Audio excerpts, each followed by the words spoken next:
shake the room. Hello and welcome on into this Monday's edition of Entertainment News. I am getting licked to death here by a big Labrador, so please excuse me for a moment. A chicken Jew. We would just like to thank you. Way to get him in.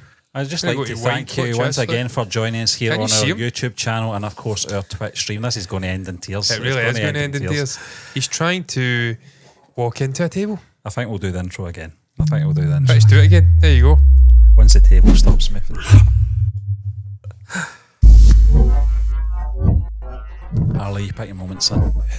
You really pick your moments. You really do. Hello and welcome on in to this Monday's edition of Entertainment News, folks. We'd just like to thank you once again for joining us here on our YouTube channel, our Twitch stream, and of course our Spotify podcast if you're listening on in. Does that even make sense? Not sure. But anyway, we're here to talk about entertainment news, John. He's no caller. Fun enough, we're talking about 3 movies tonight. Normally we would spread it over music and of course gaming, but there's not really much happening in the gaming world. There's not much happening in this is a disaster.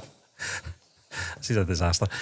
Anyway, so welcome on in, folks. I'm one of your co-hosts, Stephen John McLaughlin. Your other co-host, 7 stone. who has tried to wrestle a massive 44 kilo muscly Labrador who has no collar on. It's John C. Walsh. Hello. So welcome on in. Welcome on in, guys. Hello. We got there. We got the intro out of the road, which is always the worst part for me anyway, because I'm not very good at that. My nose is blocked again. As soon as I go in front of a camera, my nose is blocked. Yeah. Every time. No issues with my sinuses or my nose all day long. I sit in front of a microphone, in front of these lights, in front of this camera, and I sound like I'm fucking dying. So there you go. But anyway, the Budweiser will help you, John. The Budweiser. Yeah. It's small. They say it's king of beers. It's not. Not sure about that. I actually had a bit of beer last night. Oh yeah, Stephen, that was very, very good. Yeah, that the beer. Cobra. The Cobra. Pints as well. Lovely pint glass. We tried to have a conversation, didn't we? With some fellow no, I mean, Glaswegians. Yes, of Indian descent, like me, funnily enough. And I asked him 3 times to put Prabhudeva's Mukala Mukabala on, and he wasn't doing it. Those guys very were from the north. That they were from the north, but that's no excuse, Stephen. Prabhudeva is an Indian sensation, not just a southern Indian sensation. That is no excuse not to play. Some people just aren't that interested in what we're interested in. They knew Shah Rukh Khan as soon as we said that, but they didn't know John. See, even before we went down this journey of Indian movies, I knew who Shah Rukh Khan was. Everybody knows who Shah Rukh Khan. It was to the point where I was getting worried. I'm like, fuck, are they like Sri Lankan or something like that? They maybe not from Indian descent. Am I putting my foot in it here? Is this just a facade? Is this just a facade of the kidding us on here? Are they Turkish? I seem to know more about Indian cinema and superstars than they do. Yeah. That should be the case. Because we've been following it for 3 years now. Yeah. So strange, but... So I'm educating people now. John, we're going to talk about something we did talk about months and months ago, and it went right out of my head till today. I don't know why, because we're both big Robert Eggers fans. Oh, yeah. And I'm going to pronounce this Nosferatu. Nosferatu, I hope that's right. Yes, and this is obviously the remake we're talking about. Robert Eggers is tackling this remake. One of the most sort of renowned horror films. It's iconic right imagery, up the top of the creepiest horror sort of. John, you know how that film, was it a film, What We Do in the Shadows? Yeah, it was an inspiration. That was so inspired by absolutely. the visions. Yeah. But it's Stephen, you're right. It's the film, the original, it's the time period it's from. It's the sort of creepy movements of movies. It's like World War One footage before Peter Jackson gets his hands on it with his incredible technology. Fills in the sort of the shots. What would you call it? The film. You know, they've got gaps. Yeah, they've got gaps. It was moved by hand. Yeah, it's because of the rate, the frame rate, wasn't it? There wasn't a consistent frame rate, so he had to go in and fill in sort of shots to make it fluid. So you had that jerkiness. And that's what you get with the original. It's kind of jerky. It's a little bit unsettling. And the imagery also, this guy, it's just an unsettling looking character, the Count. So, yeah, I mean, it's very much a film that is in the folklore of horror. And that character and his escapades very much in the folklore of horror. But it's over 100 years old now. Yeah. I don't know if there's been one in between then. But certainly the original is, I mean, there's guys, the guy who played the Count in it fought in World War One. Yeah. He was born in the 1800s. He's been dead nearly 100 years. He was a star in that sort of guy in the original. So it's time. I'm saying it's time for a remake. Wrong in terms of the original. The 1922 film was an unauthorized version of Dracula. Obviously, yeah, I mean, it's set in Transylvania. So they made up their own sort of characters. It's a Transylvanian nobleman, isn't he? That's what he is. So, yeah. But I'll just join you. Obviously, it's on our website, guys, movieburnerentertainment.org. The article's there. It's on the front page. It's even, I think it's maybe the fourth read. Yeah, sure. I think it's the fourth read story on the website. But award-winning director Robert Eggers has given fans a sneak peek I wrote this year. His upcoming Nosferatu Remake, unveiling a chilling first-look image and teasing the mesmerising transformation of It star Bill Skarsgård into the iconic vampire. Eggers, celebrated for his haunting films such as The Witch, The Lighthouse and The Northman, ventures into the realm of horror history with his fourth feature, a reimagination of the 1922 vampire classic. So the first image we can't put on our website because we don't have rights to do that. Any images we do have on the website are stills from Shall I bring it up trailers just and now? stuff like that. Yeah. Which we can do. There. Yeah, look at that. Simply stunning, isn't it? It really is. It's a stunning shot. And it's implying that he is there. You've got Lily James Depp. Wait, Lily, is that a second name, middle name? Lily James Depp? Lily Rose. Lily Rose, shit. Yeah. Lily Rose Depp. I mean, I wrote this article not long ago and already forgot her name. But we're discussing her literally 5 minutes ago and I've forgotten her name already. It's been one of those kind of days, really. Yeah. I'm going to bring it up here. Daughter of Johnny and Vanessa. Yep. She's in there. She's in the shot. Yeah. And there's an implication that he's hanging about in the shadows. You've got the sort of hand. Yeah. It's just a really artistic shot, Stephen. And what struck me right off the bat was the black and white colour palette. He's paying homage to the original. It would be really easy to make this in colour, put all the fancy bells and whistles blue. on it. It does look almost blue. I hope it's in black and white. I sincerely hope he's staying faithful to the original movie, because we've seen with The Lighthouse, with Robert Eggers, used sort of that aspect ratio, and it was fantastically pieced together, that movie, and it was really paying homage to those old black and white movies that my grandfather would watch back in the day when I'd go round to his house and he'd have it on the TV. It'd be on Dave or something, or Hallmark. Yeah. Those kind of movies, and he's proven that he can do it right. He's proven that he is a master of his technician, if you like, of his craft. Yeah. So I think that's where happy it's black and white. Clearly, these films from that period inspire him, John. Oh, yeah. And I think there's something very unsettling about that period in filmmaking. Silent movies kind of unsettle me a little bit because they do rely heavily on visuals, and these films like this.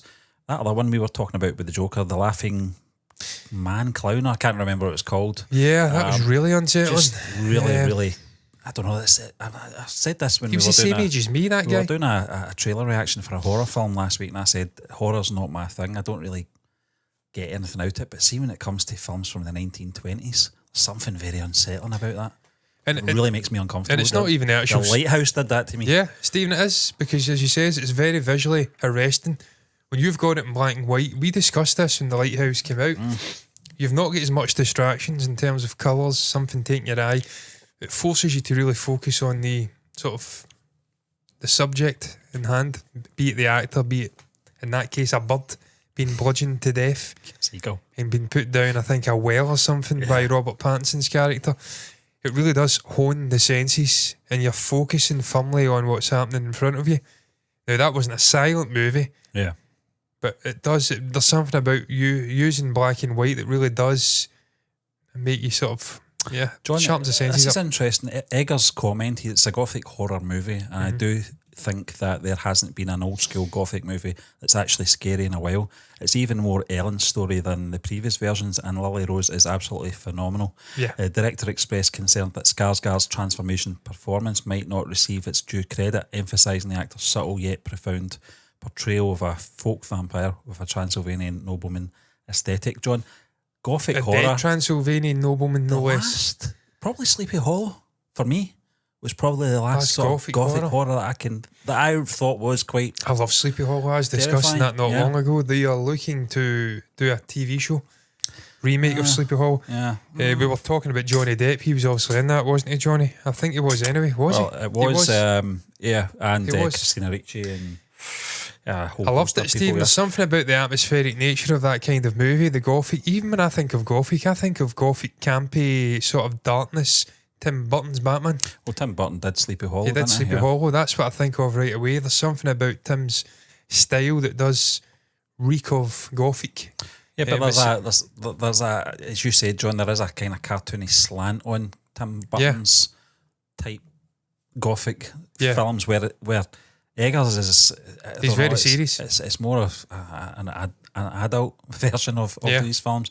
But Sleepy Hollow for me was quite unsettling when it first came out. But I tell you, Stephen, talking about Robert Eggers, I'm buzzing for this movie because I've seen this guy, a lot of this guy's movies, seen the Witch way back, was blown away by it. Anya Taylor-Joy, Ralph Ineson, who's been in the Northman, is in Nosferatu again. Yeah. Even the mother, I think I can't remember if the mother was, I may be getting mixed up. Don't know if it was the woman who played the sister of Catelyn Stark in Game of Thrones, but she was outstanding. Even the way he symbolised the sort of, the goat. Forget the name of the black goat in it. But the way he works his magic in various different genres and delivers really atmospheric and uncomfortable films. The Lighthouse, The Northman most recently I watched. There's really unsettling imagery, really unsettling moments. And it's the actors buy into it, Stephen. You can see it. You've got Willem Dafoe in there. He was in The Northman. Really unsettling. Almost like... It's like a holy man, but it was like a Viking sort of... I don't know what you call it. Almost like a witch doctor. Yeah. He was performing rituals. There's just moments in all of his films that are deeply unsettling. And you're right, they're not get campy elements. They're very serious. John, I mean, they've got a joke. There's dark humour in there. That you like my lobster, no Winslow. Say it. Yeah. Hark with Slytherin's tentacle tail. I mean, Defoe is phenomenal, John, in anything he does, but there's something about these films that he just seems to fit right into, and it doesn't matter what the role is, if it's big or small, he just nails it. But I was going to say, I think, once Eggers is completed, his sort of filmography and he can look back on it, it'll certainly be one of those Tarantino's or Nolan's, in my book anyway, in terms of his style and his unique style. I just can't see Robert Eggers moving away from this genre at all, ever. I think he does it so well, and I think he does it best, if you know what I mean. That why would you want to go off and do something different? I just love his style, and every film that you've mentioned there seemed to have that sort of same theme through it. Yeah, there's horror elements in every single film. The Witch was sort of dabbling with paranormal witch elements. It was like a coven of witches in the woods. It was hinted at, but it was also nuanced, and it could have been within the mind of the Anya Taylor-Joy character. She was maybe losing her mind. It was very claustrophobic. It was set in this clearing in New England, round about the Salem witch times, witch trial times. And it was just really intelligently crafted. Again, The Lighthouse, you've seen that, Stephen, where it was borderline trip, descent into madness. These two guys want to kill each other, and that all they've got is each other to bounce off of. And again, it's horror and it's style. There's a moment where the Winslow character goes up, my dog's just farted, that's a horror. Goes up the lighthouse and he's seen tentacles. But he's seen tentacles coming down and stuff like that. There's always horror elements within. And again, in The Northman, there's horror elements, some really horror moments in there. I think it was Meg Ryan playing his mother, trying to fire into him at the end. Really strange, twisted, despicable character. But just weird imagery in every single film. So it's something he taps into, it's something he's exquisite at presenting to the audience. I'm just intrigued to see what the actual ratings are. 15, 15, 15. What do you think this is going to be rated, Stephen? Because The Lighthouse was a 15, The Witch was a 15, The Northman, very viscerally violent, was a 15. There was beheadings, there was all sorts of stuff. 15, John. It has to be. I would actually like to see him going batshit crazy and just going right out making this a fucking 18, man. It's not going to happen. Do you even get that nowadays? You I don't think so. It's crazy when you think about it. 15 is basically an 18. It is now, these days, yeah, I think so. The days of obviously RoboCop, which was an 18, it'd be a 15 nowadays. Because I was thinking, Stephen, you mentioned RoboCop, the violence we've seen in The Northman was very similar to RoboCop. Yeah. So, Yeah, I like the Again fact he's as well, making these John. movies. He's making them for adults. I mean, well, let's talk about the In the cast here now, because Cast is phenomenal. We're looking at the Northman, we're looking at the Lighthouse, we're looking at the Witch. The cast is always sublime, right through. It's supporting cast. Obviously, you look at your Lighthouse, main there's two actors as well. But you've got two wonderful Yeah, I mean, actors. that was a unique one, John. And again, it was an isolated film, and it was an isolated situation. So, But it stands up. Stephen Pattinson and Defoe are wonderful. yeah, And you really only needed two characters in that story, and he cast them exquisitely. Two unbelievable actors, the sort of youthful energy of Robert, and he been there, seen it, done it, wore the t-shirt, got the Blue Peter badge, veteran it is Willem Dafoe. The Witch, again, exquisitely cast, Ralph Ineson. Kate Dickie was the sister of Catelyn Stark in Game of Thrones, I remembered it well. She's really underrated, Stephen, as an actor. Yeah. Seen her pop up in a multitude of different things, and she's great in all of them. Anya Taylor-Joy, you've got a brilliant cast. These people are really just... Black Phillip was the GOAT. but I'm talking about supporting cast. Always Yeah. fantastic as well, aren't they? Yep, they are. You go to the Northman. The look at Northman's this. probably the most sort of star-studded one. Skarsgård, Yeah. Nicole Kidman, Ethan Hawke, Anya Taylor-Joy, Willem Dafoe. I mean, it's just unbelievable. Yeah. The cast that he puts together. And Bjork's in there as well. And he just makes it work. Yeah, Bjork. Why would you not? Yeah, why It's not? a Northman. It's Yeah. about Vikings. She's an Icelandic Yeah. lass. And she's a bit batshit crazy. It just works. And then you go to Nosferatu, man. And again, This is phenomenal. Yeah. Not Anya Taylor-Johnson, Aaron Taylor-Johnson, Nicholas Hoult, Willem Dafoe, combined two people. Bill Skarsgård's playing Count Orlok. From what he says about Bill Skarsgård in this movie, he's went full in, borderline unrecognisable, and he's worried he'll not get the plaudits he deserves. Yeah, because he's almost not. It's not him. Yeah. It's almost like Colin Farrell in The Batman, where he's went that far into the character, you actually forget it's Colin Farrell playing Yep. fucking Penguin. Ralph Ineson's back again. He's just got a great relationship, and he's obviously Robert Eggers has spoke about Lily Rose Depp Yeah. and her performance. So I mean, it's unbelievable. The cast is incredible. Bill Skarsgård, Stephen. I mean, you mentioned it, but the movie I think of is The Devil All Around, Yeah. where he played this alcoholic, troubled war veteran, abusive father. Wasn't really abusive, but he was hard. Skarsgård's, John, for me, are Incredible. a phenomenal family. Yeah, they are, You aren't know, they? and he sort of out with obviously the oldest one that was in Andor, Sterling. Yeah, in June. Obviously, he was in June. Yeah. Despicable character in that as well. This guy's phenomenal. And it's, I mean, to an extent, obviously in it as well. He was heavily made up, but you knew it was him. It's the eyes. Yeah, he's got a And slight... I think, It's not got a squint, but it kind of No. looks as though he has. I mean, his eyes are quite Yeah, they're quite protruding. yeah. Funny you mention that, Stephen. I went down a rabbit hole last night and searched Marty Feldman up. I don't know how I got onto Marty Feldman, but I searched something up and Okay. somebody was... It was... God, that woman that was telling the story about creaming with Matthew Perry. Oh dear. Older woman. Yeah. I searched... I searched her up because she came up a shot. Obviously, I watched it on my YouTube, and I'm getting more things coming from her. So I watched her shot. I searched her up when she was younger. She was cast in a role with Marty Feldman. So I searched Marty Feldman up young. He was unbelievable before his eyes bulged. The guy was a joke. So handsome. What the fuck was going on with that guy? Why did he not get treatment for his thyroid? I think it's It just must the have been time, wasn't medication it? back then. It would have been, John. Yeah. Crazy. What an absolute travesty what that guy turned into. Not saying he looked terrible, he obviously that became his trademark, but yeah, incredible, man. He was a totally different guy. I'm looking forward to seeing Skarsgård's performance as Count Orlok, John. But Nicholas Hoult as well for me. Yeah. I've not watched Renfield yet. I don't know if you've watched it yet, but It's on Sky, I'm going to watch it.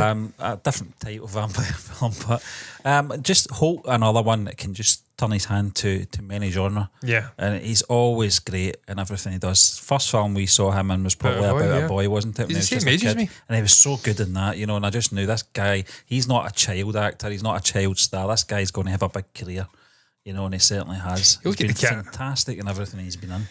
You're right, Stephen, look at it. I mean, Tolkien, I actually enjoyed that movie So a did lot. I, yeah. Did we review that? Don't know, did we? I don't think we did. That was very, very Can't good, remember. that film. The Favourite was outstanding, loved that. Yep. Played a sort of conservative, Prime Minister or something, or MP. That was batshit crazy. I think that was Olivia Current Colman. War. I never saw the current. That's the one with Current War, I did see that, yeah. with There was an unbelievable cast in that. If I'm your man was in it. Benedict Cumberbatch. Benedict Cumberbatch. Who was the other one? Tom Holland. Tom Holland, yeah. That was Matthew incredible. McFadden, yeah. Yeah, because Michael Shannon, it got delayed, didn't it? I think it may have been COVID related I or think something. it was, yeah. Couldn't have been because it's 2017. But something happened. It took a long time to come out, yeah. Yeah. I don't know if it was maybe the takeover. I don't know, but it did get delayed. It got forgotten about for a while. We discussed it. But yeah, you're right, Steve. Steve. X-Men films, John, and I know a lot of people didn't like them. I thought he was great as a Beast. I thought he was really good. I thought he was really, I think he was really good opposite James McAvoy in those films. I think the two of them bounced off well. I've not seen The Menu either. Apparently that's supposed to be a good film as well. But no, yes, he's an outstanding actor, Stephen. You know you're casting him, you know what you're doing. You're going to get a great performance from him. And man, I'm looking forward to it, man. I'm looking forward to this movie in multiple levels. I'm not going to sit here and lie. I've seen clips of the original Nosferatu. I've never seen the full movie. So this will be almost like Pet Sematary for me. But that's not a bad thing. Or other things that I've watched for the first time and it's a remake. Yeah. I get to experience the story, and if I like it, I can always go back and see the original. You get to see the inspirations. Yeah, exactly. Yeah. And you can do the comparison. You can do the comparison. Well. So I'm really looking forward to seeing this story for the first time. I'm looking forward to the technical wizardry you're going to see. Again, unbelievable directing from Robert Eggers and how he makes this cast work. Yeah. Just how your man Skarsgård looks as a count, because it's such a legendary horror figure. Look at that logo as well.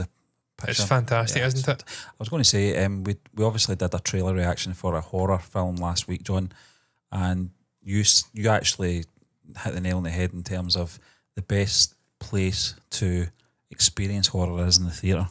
Yeah, 100%. Certainly for this film, it will be a given. We'll have to go and see this in the cinema because it's one of those, the same composers, The Northman. Yeah. Has there been I take it there's not been a trailer dropped or anything like that Nothing, yet? Stephen. That's the very first image from the film, so very early days here. It's coming out next year. It'll not be too long. But Stephen, a teaser. Yeah. Could be, yeah. But you look at the crew. The crew, they're quite young guys. I mean, Eggers is 40. He's, 45? Yep. They're all quite young guys, so I mean, it's good for a guy like Eggers to get people together and work with them again and again. We've seen that with Chris Nolan over the years, Hans Zimmer, Hoyt van Hoytema. Also, he's now got Ludwig Göransson. It's good for a young up-and-coming director, which he very much is, Robert Eggers, to make sort of connections with other filmmaking positions, if you like, the cinematographer, the composer, and bring them with him on the journey. And you see it, he's worked with him through The Witch. Stephen, I love this guy, Robert Blaschke. Absolutely, I'm combining Robert Eggers and Jaron Blaschke. I love Jaron Blaschke. Spoke many times about that interview he gave about The Witch, about naturally lighting shots in the dark. Yep. That gave me an insight into how they light films in woods in the pitch black and make it look natural. This guy's a fucking wizard. There's a science behind it, Absolute wizard. Just the way he explained it, you don't want to overdo it. You want it to be light. You just want it to be there, non-intrusive. Unbelievable cinematographer. So the team involved in this is outstanding. The cast is outstanding. That image is absolutely fucking incredible, man. It's interesting that IMDb says that the screenplay is by Robert Eggers. It's not based on or anything like that, which is that's interesting. But yeah, it doesn't have to remake it shot for shot. Well, that's what I assumed they were going to do. Not shot for shot, but just basically remake the film. Yeah. But if it's his own spin on it, then that's even better. Well, I mean, we've seen that with The Invisible Man. We've seen many takes on The Invisible Man over the years. Yeah. I think one going back about 90 years, 80 years. And obviously, Blumhouse did it with Elizabeth Shue. Moss. Always mix the two of them up. And done their own sort of fresh take. I really enjoyed it. It wasn't in the same level as, I'm sure, the original.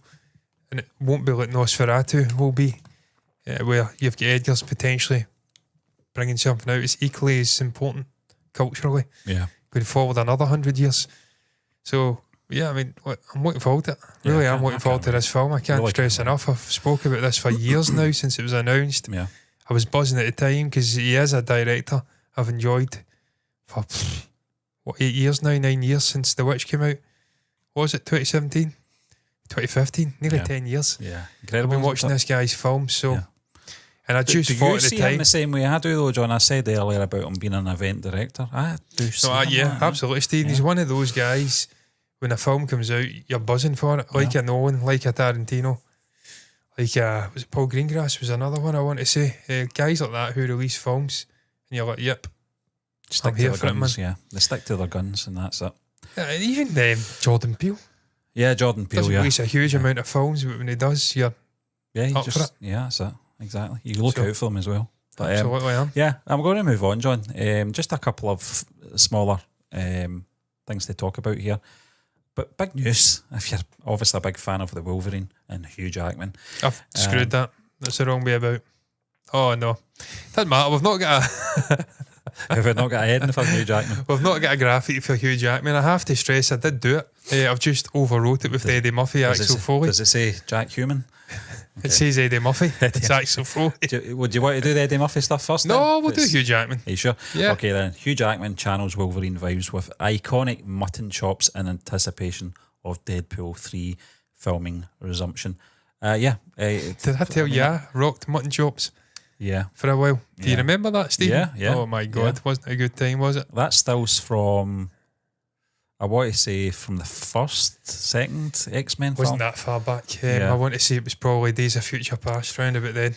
I was growing the beard out. I thought, you know what, I'm going to go for the mutton chops. Yeah, he's not. I still had hair at that point. Yeah. I didn't look like Hugh Jackman.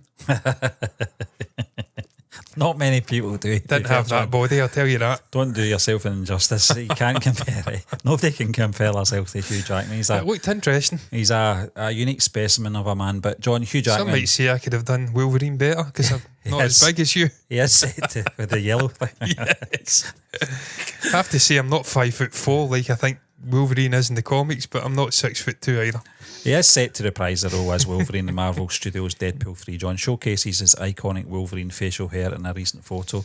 Again, we can't put it on our website. As filming gears up to recommence I should for search that photograph up now. I'm going to have to find that now. Deadpool 3. Originally slated for a May 2024 release in Phase 5 of the MCU, Jackman's latest imminent return of Ryan Reynolds' Deadpool.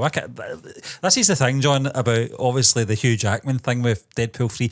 People are forgetting fucking Ryan Reynolds is in the MCU. Yeah.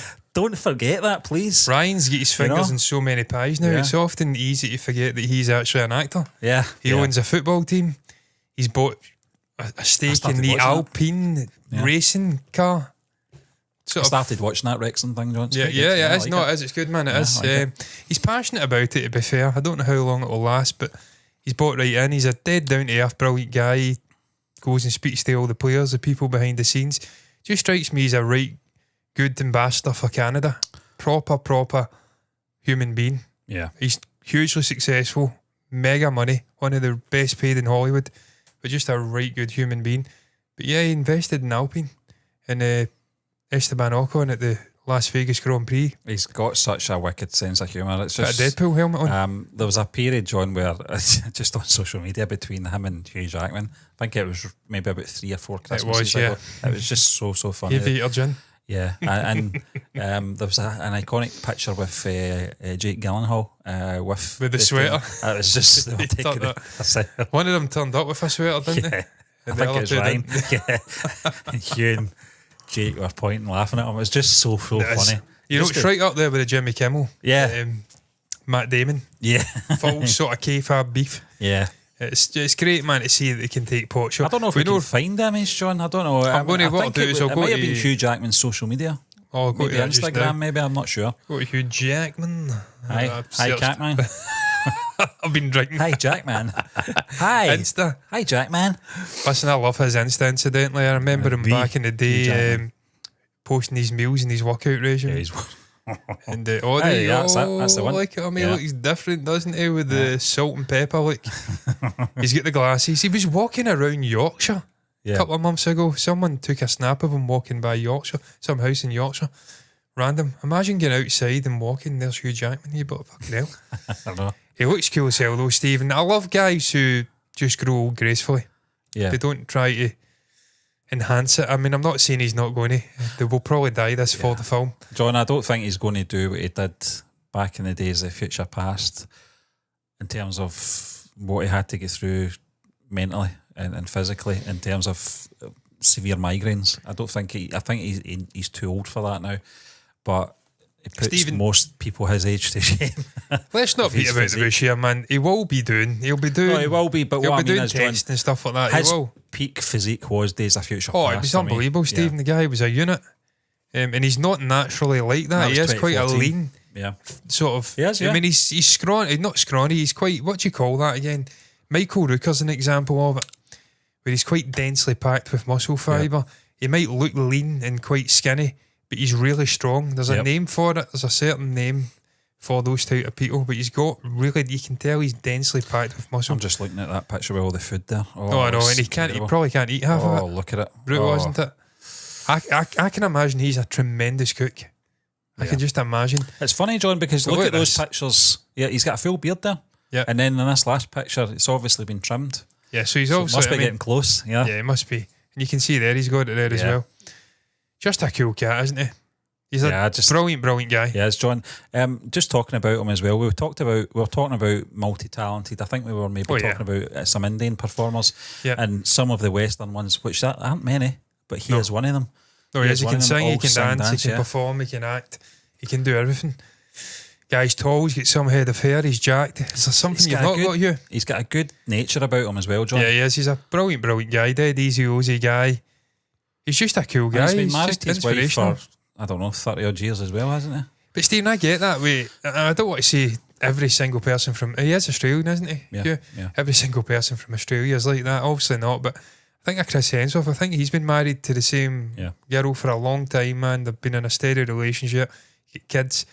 I can see him being like Hugh, like 10, 15, 20 years, he's still with the same women, settled down. I think they're quite chilled. They're I would hope so. I don't want to go the usual Hollywood people. He divorced her maybe 2 years ago, I don't know. Fuck, I know. I don't think so, though. He was taking time away from acting because he did a genetic thing, discovered he had a predisposition potentially to some form of Alzheimer's.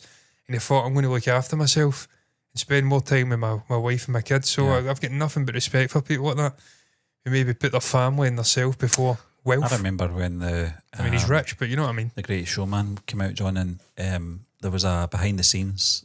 They were doing the singing, practicing before obviously the film.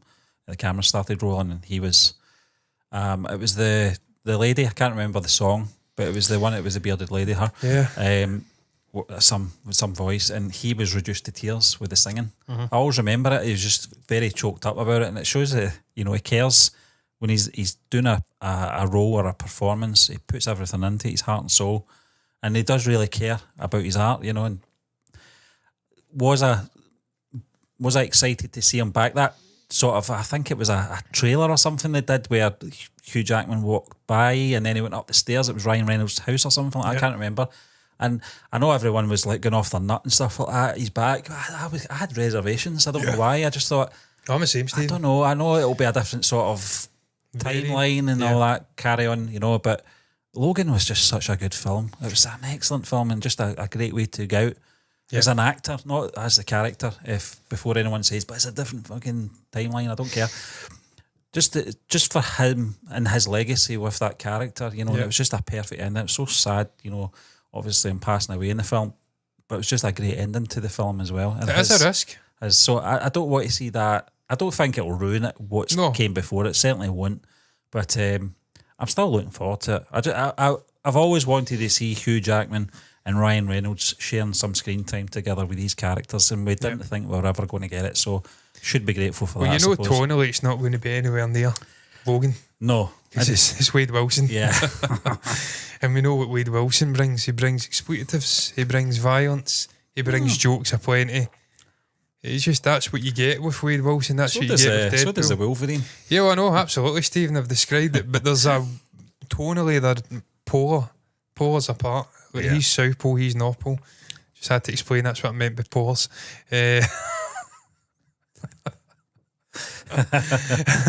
Deadpool does it with a certain degree. What is it? Gary Oldman's Commissioner Gordon says at the end of Batman Begins.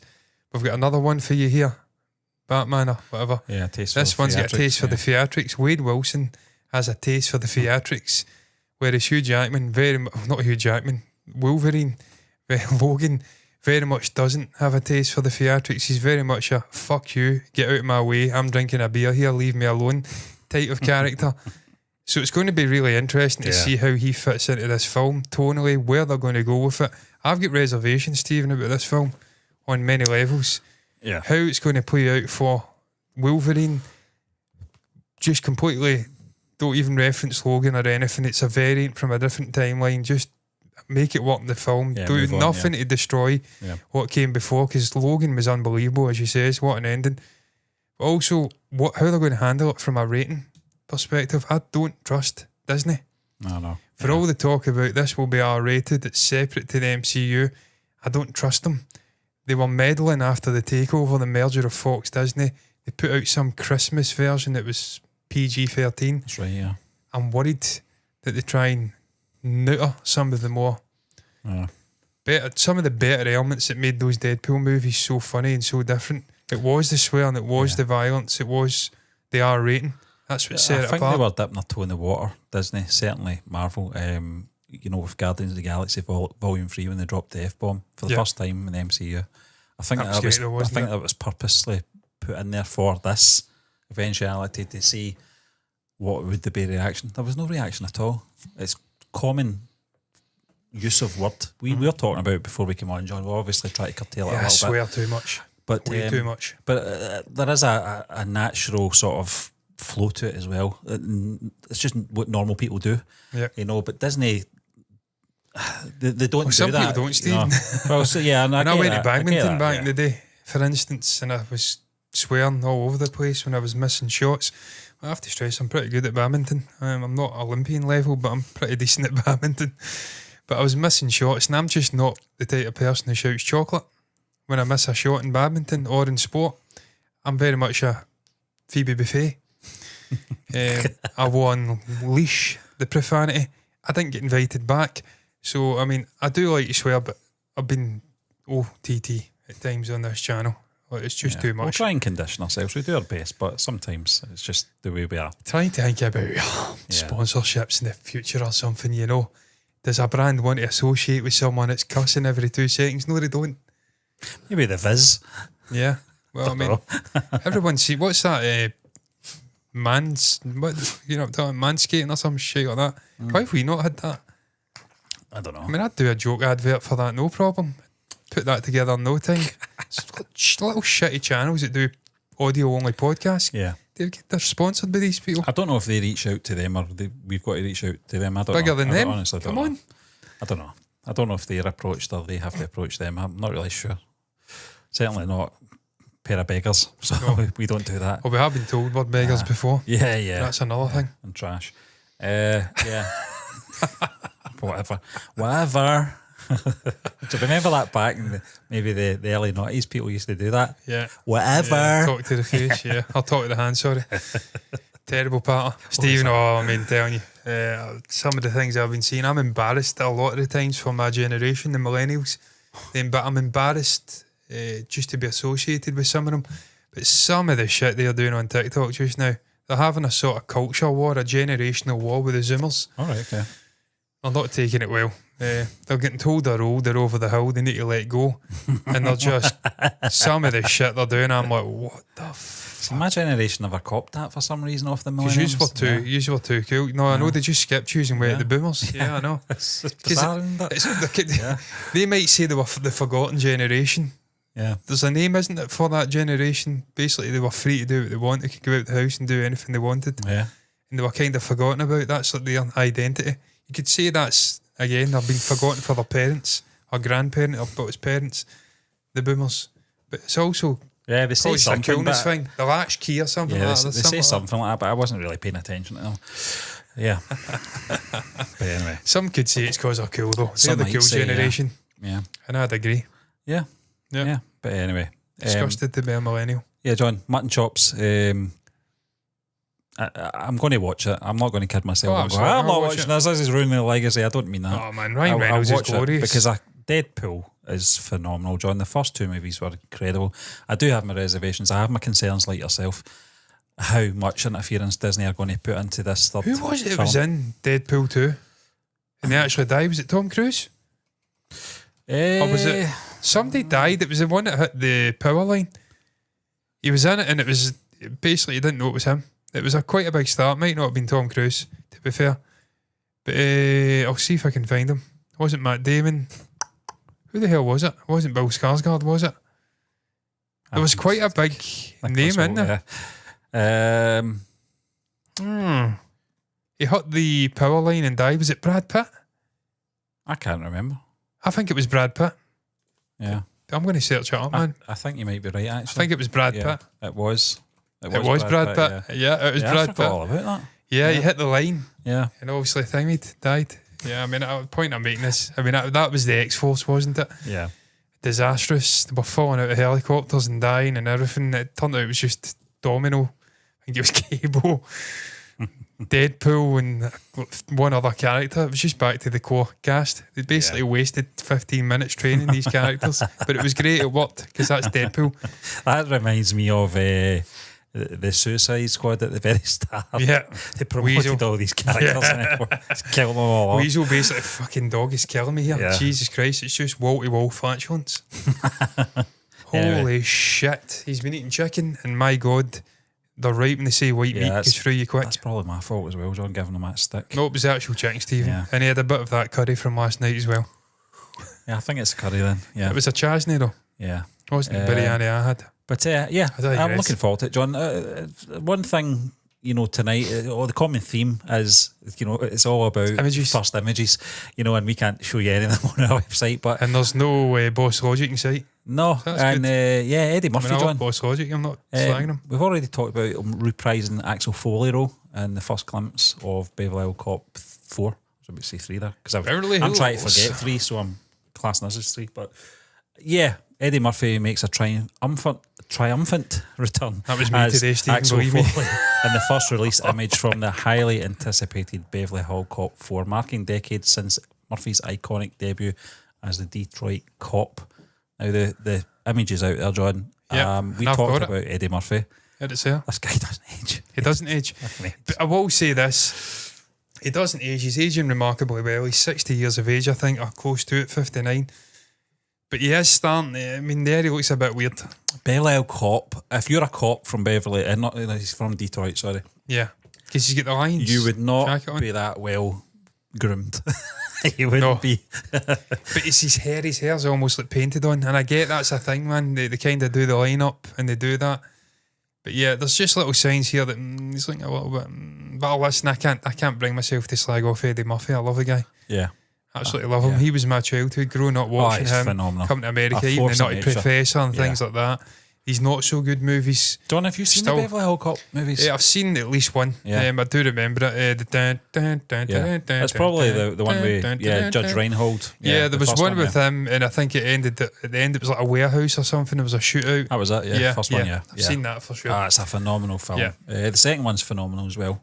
For a follow up to a film that you're like, how can they make a sequel without regurgitating what they've already done? They kind of, it's not the same jokes, but the same sort of pattern. But again, it was just these characters, John. Yeah. Axel Foley, Billy, I think his name was the Judge Reinhold one. John Ashton's back in this one as well. Apparently, he's obviously Reinhold the in bald. This? Yeah, he's in this one. Yeah, he's a bald sort of partner with the Tash. He was so funny, that guy. So funny. I remember when he fell in the swimming pool, a house that Axel had ripped off. He was staying there. Well, the people who owned the house were on vacation, and John Ashton's character fell in the pool, and he didn't have a change of clothes. He went up the stairs, and this guy had it was like Biff Tannen trousers, like tartan trousers, away up to the chest and stuff like that. It was hilarious. Really, under the shirt. Just so funny. Those first two films. The third one. This is what I'm afraid of with this fourth installment, John. Is it going to be a third film? Because he lost. There's something about his performance. He lost a bit of his edge. Yeah. In that third film, there was a gap between the second one and the third one, about 5 or 6 years. And I think this is a bigger gap again. That's always a concern, Steve. When you've got these big gaps, and it's an even bigger gap between the third film and now the fourth film. And it's why I'm concerned when they start doing things like this. Obviously, Terminator's an example of a franchise where 2 films come out in relatively short time frames. Then there's a big gap. I want to say it was like 6 years or something between Terminator 2 and 81, was it? 92? First Terminator was 84. 84. Next one was 91. 91. So that's quite a big gap, to be fair. That's 7 years. And then I think it was maybe even less of a gap, to be fair, to T3. 2003. 12 years. It was 12 years, Yeah, so it was that a is bigger quite gap, a big gap. Yeah. Just completely ignore what I said then, because Terminator's just not a good It's analogy different because whatsoever. Terminator's quite emotionless, so Yeah. it's easier to do. Yeah. But you're absolutely But there's a right. danger when you have these big gaps. Is there a motivation to bring the character back? Are you just bringing it back for the sake of it? Maybe Indiana Jones is a better example, where you've got a trilogy, it stands the test of time, then you bring out that god-awful Kingdom of the Crystal Skull, and then you bring out an even worse film, The Dial of Destiny, with an even bigger time gap. Yeah. And it's like, sometimes you just want to say, as an actor, playing the lead character in this franchise, enough's enough. Yeah. Like, we've done it. It's there. We just leave it as it is and don't go back to it. But look, obviously Eddie thinks there's something to be told with this character. Yeah. You see there, all the phones are out. I get a vibe of what this is going to be already. It's almost like Life in Mars, Ashes to Ashes kind of vibe, where you could do police work a certain way back in the day, modern times with phones, social media, the way it's impacting on the job and on life. So I can tell he's going to do some sort of maybe satire on modern day life. There'll be references, John. Yeah, And you this can guy's tell, so disconnected, you can tell from obviously modern technology. Yeah. He's an old school cop. I hope that's what Yeah. that they're doing here. He's a dinosaur in a digital age, that type of That's the die-hard vibes I'm floor getting. thing, Yeah. you know, and I hope they do that. But I just hope he's got his edge back for this, because that was a big part of the Axel Foley character. He was a fish out of water, coming from a very working class Detroit to a well-pampered Beverly Hills, Yeah. where everything was about image and style and class. And he just played it for fun, you know. He enjoyed that, you know, and that's something that you see in his live performances. He's always been up against it all his life. His He's seen upbringing. Coming to America as well, but Yeah. he does it reverse. Yeah, He's yeah. playing this pampered prince that That's where comes it, to I think Queens. that's where it excels, yeah. And I hope to see something like that. John, is this going to be a Netflix release? Because I remember us talking about that. And I know Eddie's got a good he's like Adam Sandler with Netflix. He's got a good relationship with this I'll find out just streaming now. platform. But I remember we Beverly- did talk about it. Could be, because he has got a good relationship with Net. Yeah. Yeah. Distributed by Netflix. So, yeah, I mean, what he said, hits and misses. I say that, I think Coming to America, the sequel came out in Prime, didn't it? It came out did, on Amazon yeah, Prime. yeah, It wasn't Netflix. But yeah, he seems to have had a reasonable run with Netflix. Obviously, Dolomite's My Name. Yeah, that's the cast. Yeah, the cast is there. Yeah, I mean, looks as though they're. I mean, you've got Judge John, Reinhold back I know at, that right off the bat. Joseph Gordon-Levitt, Taylor Page and Kevin Bacon are going to be in this film as well. Good cast, man. Yeah. Mark Malloy, I need to have a look at this. I'll bring this up. Mark Malloy, yeah. Yep. Rings a bell, Mark Malloy. What's he done? It rings a bell. I'm clearly talking nonsense because I know nothing that he's done. Apple at Work. Apple at Work. Yeah, I don't know. I don't know who it is. It's just a very class Asian name, isn't it? Malloy. Forget the Malloy. Once again, I'm letting my allegiance out there. But look, man, we'll totally ignore directors and casting crew. It's about not the crew, or the cast, I should say. We'll speak Yeah. about the cast. We'll totally ignore the crew. This is not Robert Eggers when he's bringing the same people back. Kevin Bacon's top billing, Stephen. Let's discuss that, shall we? Should he be top billing in a Beverly Hills Cop? If he's playing the villain, no, he shouldn't be. I've John. done it again, Beverly Hills Cop. That's the point. It should be Eddie Murphy. He is Beverly Hills Cop. But that's his like Batman and Robin. yeah. Arnold Schwarzenegger top billing. Yeah. Kevin Bacon is a force of nature as well for different Yes. reasons, but it should be Eddie Murphy. It should be top billing. It should John be Eddie Ashton's Murphy, back, yeah. and then John. He played Taggart. John yeah. Taggart. That's just Taggart and Billy Rosewood were fantastic. John, I'm telling you, the first time I saw this, I watched it with my dad, and the two of us were just in tears of laughter with they two alone.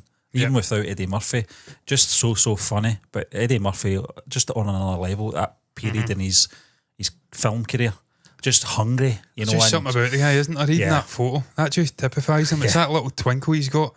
It's kind of like one eye shuts more than the other. He's just got that twinkle about him. Yeah. He's just a brilliant guy. It's impossible to dislike Eddie. It's what you call him, Beverly. Beverly Murphy. Yeah. Eddie Hills Cop. Bronson. Bronson Pinchot. Yeah, he Pinchot. he was Serge. I think he played Serge And he was so funny as well. Yeah, Serge. Risky Business as well. That was that one with Tom Cruise, was it? Yeah. Was that one where he slides along? It was a product of the 80s and the 90s, to be fair, but fantastic. It's fun, isn't it, though? You have got actors who were really prominent in the 80s and they kind of disappeared off the fucking radar completely. As you went into the 90s, I think of Chevy Chase, I think of Dan Aykroyd, strangely enough, Steve Martin. Although Steve did kind of, he was a stand-up comedian, sort of banjo player, I want to say. Or is that Billy Connolly I'm thinking about? Steve Martin, yeah. Yeah, he's the same. What is that about? Stand-up comedians playing the banjo?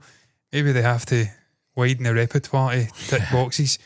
But something about, I mean, he did Father of the Bride and stuff like that, and that's obviously your little guy, the wedding planner. He works with him, Martin Short. Paul Reiser's back as well. He had a couple of sort of bit parts in Beverly Hills Cop 1 and 2 as a Detroit cop who knew Axel and kind of helped him out on the phone to get out a shtick. But it doesn't look like a particularly big cast outside of maybe like the first 8 or so. I would say so, yeah. I mean, it's starting to go into bodybuilder, woman with dog, Felicity. I mean, Detroit Red Wings fan. Okay, it's fucking Joe Davis. That looks weird, doesn't it? Looks like a Ken doll. Yeah, mixed with like a stand-in at a convention for James Bond. Looks a bit fucking weird, doesn't it? It does look like your man that played James Bond once. What was his name again? Can't remember. You're asking me, Stephen. I can't remember his name. Well, I mean, I always mention Roger Daltrey. I always get him mixed up with Roger Moore for some reason. It wasn't Roger Moore, was it? Timothy Dalton. Was it Timothy Dalton? What was it? Was that the one? No. I'm just when you were talking about Roger Daltrey. I was thinking of Roger Moore. But yeah, I fucking watch enough. Can't remember his Bond. He did the Her Majesty's Secret Service. I can't remember his name. I watched Connery. I watched Pierce Brosnan, unfortunately. Then Daniel Craig. There's a lot I've not seen. I can't watch films. Can't wait to see Maureen in this film. Maureen looks like one of those famous actors from back in the day. It may even have been in an Eddie Murphy movie. And the face rings a bell, but I can't put my finger on what that is she's been in. But I don't think that's who I'm talking about. I have to stress. I'm just saying she looks like that person. So we're fucking scraping the bottom of the barrel here looking at these extras. Forget about them, man. It's about these people up here. John Ashton wasn't in the third film for whatever reason. I don't know if it was scheduling or whatever, but he was missed. He was missed, and I think that was part of it. You know, when you had Foley, Taggart, and Rosewood as a trio, they were so funny. And obviously, when Taggart wasn't there, there's something missing. I think they brought in someone else to sort of another character to replace him, but it didn't work. It never does. Never does. You know, when you're so used to that sort of chemistry between the sort of main three. What do you think about villains? You think Bacon could be playing the villain? Yeah, I think he is. Yeah. Yeah, that'd be interesting. Not really seen him do a villain. Well, now that I think about it, Hollow Man, he kind of was. Yeah, and obviously in the X-Men First Class, he was a villain. But apart from that, there's not many. I mean, I've seen him playing a villain. Then I think you can see that Kevin Bacon's played more sort of good guy roles than bad guy. So I mean, I think of him playing the Frenchman in Patriots games. I think of Patriot Day. There's been a few dodgy films Kevin Bacon's done, and he's been the bad guy. Let's be honest. Oh yeah. Now that you mention it, there's at least 4 films where Kevin Bacon's played a villain. The one with Meryl Streep, Rivers. Oh God, I always want to call it Rivers, but it's not. I know what one you're talking about. Yeah. It's not Mystic River. That's the one with. He was in that as well. He was in that, but he wasn't the villain. I can't remember what it's called. Yeah. Also the paedophile one, which my sister still holds against him to this day. I'm like, that's kind of an example of him being a fantastic actor. The Woodsman, The Woodsman, Mystic River wasn't that one. Was he in the Meryl Streep? He was, yeah. One of the fucking dog again. Mid-90s, I think it was. Wow. It was the mid-90s anyway. Wow. Wild Things? No, it wasn't that. Wow. Sleepers, he was obviously a villain. Wow, the River Wild, yeah. Was that, yeah. Kind of played a minor villain in A Few Good Men, but he played the sort of the lawyer for the state. Yeah. And he was coming up against Tom Cruise.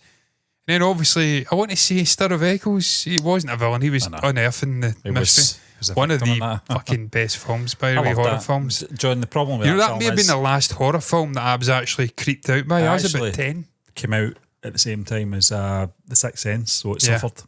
Totally forgot. Sixth Sense is a far better film. I have to. Sixth Sense was probably the last film, depending on which one came out first. Yeah. That or Stir of Echoes was probably the last film that really shook me. Yeah. Like, that was really, really weird. Like, the talk to me and I'm walking with those rubbery legs. Really fucking weird film. David Coit, incidentally, he really does like a horror film, doesn't he? I want to see he was involved in another horror film recently. The Mummy. That was dreadful. Was he not involved in am I tripping? Is that just some other random Scandinavian type name I'm thinking about? The one with the autopsy of Jane Doe or something like that? I'm not sure. Doesn't matter. Yeah. Panic Room. I believe I wrote that. Yeah. Anyway, I digress. Get off. Need to get out of here. My dog is absolutely destroying us with flatulence, and it is. John, again, just like Deadpool 3, I'll watch this. I'll watch Beverly Hills Cop 4. And I'll know, like, coming to America, it'll be an absolute car crash. And I'll still watch it. I will watch it. Coming to America, I thought it was good. It's a good film. But the problem is we're always going to compare it to the first movie, aren't we? It was a good film. I loved the sort of de-aging stuff they did. Not that they had to do much with Eddie Murphy and Arsenio Hall, but just the sort of putting them back in the scene. Yeah. The scenes we didn't see in the first movie, I was like, that's absolutely flawless. Wesley Snipes was in it, wasn't he? He was playing the sort of tyrannical dictator from a neighbouring country next to Zamunda. I liked it. I thought it was all right. It wasn't good, but it was all right. It never sort of reaches your expectations. See if Beverly Hills Cop 4 gets to the same level as Coming to America, I think it will be a win for that film. Because I don't think it was a bad film. I mean, I'd have to go back and look at actually what it was rated, and then I've reserved the right to go back and say that it was absolutely shit. But in my mind, having watched it, I didn't think it was horrendous. 5.3, I'd say that's about fair. Maybe a little higher for me. I'd maybe rate it like a 5.9, a 6. I think it was like a 6. Yeah. It was solid. It was average. It was watchable. It wasn't offensive. I felt the whole Akeem and... I'm blanking on the wife's name. Yeah. I just thought she was a bit of Lisa. a bit of a ball buster in this one. I was like, that's not what she was like. But you're talking 30 years, I suppose people change. They do. Certainly when they're sitting in a throne. Yeah. And getting older. Yeah. And getting older. Yeah, presuming people and get find older. out that Eddie's character's got a child to another woman as well. That kind of exactly. You can understand actually why she was a bit of a ball buster. Fair dues. Yeah. I mean, are you surprised? Did you see Semi? Yeah. What he was doing? Semi. That was the woman. Wasn't it? That was the woman that said that. Semi. And he went, no, it's Semi. I love that film. I absolutely love it. Man. Oh, it's one of my all-time favourite films. It really is. It's a kind of Christmas film as well. Yeah. I mean, Arsenio Hall's unbelievable, Stephen. He's just so funny. He's just when he did that chat show, some of the shit he got on there. I think he got Richard Pryor on there a couple of times, and Richard's another guy I fucking adore. Just him and Gene Wilder over the years. Some of the fucking funniest moments I've ever witnessed in a film have involved those sort of four guys: Gene Wilder, Richard Pryor, Arsenio Hall, and Eddie Murphy. I'm not saying they worked together; they didn't, but you know what I mean. I think Eddie and Richard did. Did they? Did they work? What was it? What was the film called again? Some Harlem Nights, but it wasn't. Yeah. It wasn't good. Nah, you'd think it would be, but it wasn't. But she shouldn't have been surprised. That's what I'm saying. That he had a sort of illegitimate baby somewhere. Semi was up in that fucking Waldorf Astoria presidential suite in that jacuzzi. Yeah, it's a bit. And he was just a friend of the prince. It was in between. It was after they came back from the community centre. No, it was when where were they coming back from? I can't remember where they're coming back from, but it didn't make any sense. The time sort of frame between that and the next scene, there wasn't enough time to sort of justify what they were up to. It just didn't make sense. Yeah. But I get shoehorned. And that is ultimately the concern, Stephen, though. That's kind of what I touched upon. Forcing a film like this out for the sake of it and then try to contort things to keep the sort of, not the mythology, but the narrative. The sort of, the in-world narrative coherent. Just forcing things in to make it work, and then you can pick holes in it immediately. Like, that doesn't work, that doesn't work. You've just forced this out to make money, haven't you? That's basically the danger that we have here. There has to be a real reason to revive this character and make it work, because otherwise, why would you do it? You're just diluting the experience of the franchise. Yeah, and it's why they need to leave fucking Terminator alone and stop releasing movies. It's why they need to leave Halloween alone. I mean, they should have left Halloween alone after the first movie. In my mind, it's just one movie. Yeah. The rest is just shit. It's just a dream. Yeah. Fucking honking like my dog's farts. I remember we did a review for that Halloween film. Oh God, Halloween Kills. Yeah. Oh Jesus, Terrible best film. bit in the whole film was that little shit kicker boyfriend character running up the stairs thinking, I'll take him on. No, you won't. Your leg snapped, and he just used you as like a fucking springboard after that. Get the fuck out of here, you bum. Michael Myers, man, you run away from a guy like that. You don't run up the stairs thinking I can take him. You don't look back and you don't stop. You don't stop. And even if you don't stop and you run like Usain Bolt, he will catch up with you anyway, because that's what happens in these films. Well, not the original. Did it happen in the original? I don't think it did. No. It was a more sensible film. That's what I'm saying. I'm talking myself out of Beverly Hills Cop 4. Just leave it. What's your thoughts? So we're done here, aren't we, Stephen? We're done. Well, I can't believe we've managed to go for over an hour. That's incredible. But it was a good conversation. Yeah, we did 2 intros, to be fair. We did. Thanks to Harley. Thanks to Harley. Trying to put his huge frame and his massive head through like a 2-inch gap. There's a reason cats have whiskers. Yeah. And dogs don't. Cats are aware of their spatial. They're spatially aware. I always say my dog has no spatial awareness. He has the spatial awareness of a fucking lemon. Is the exact words I say to him when I'm out on walks. That's why cats have whiskers and dogs don't, because dogs try to go through tiny gaps. They're a bit thick at times. Cats don't. I have to stress dogs are better animals though. Well, I used to be a cat person, now I'm a dog person. It doesn't matter. What's your thoughts on the topics? What's your thoughts on Robert Eggers? You wonder why this lasted an hour. Unveiling. What's your thoughts on Robert Eggers unveiling the very first image for Nosferatu 2024 reboot?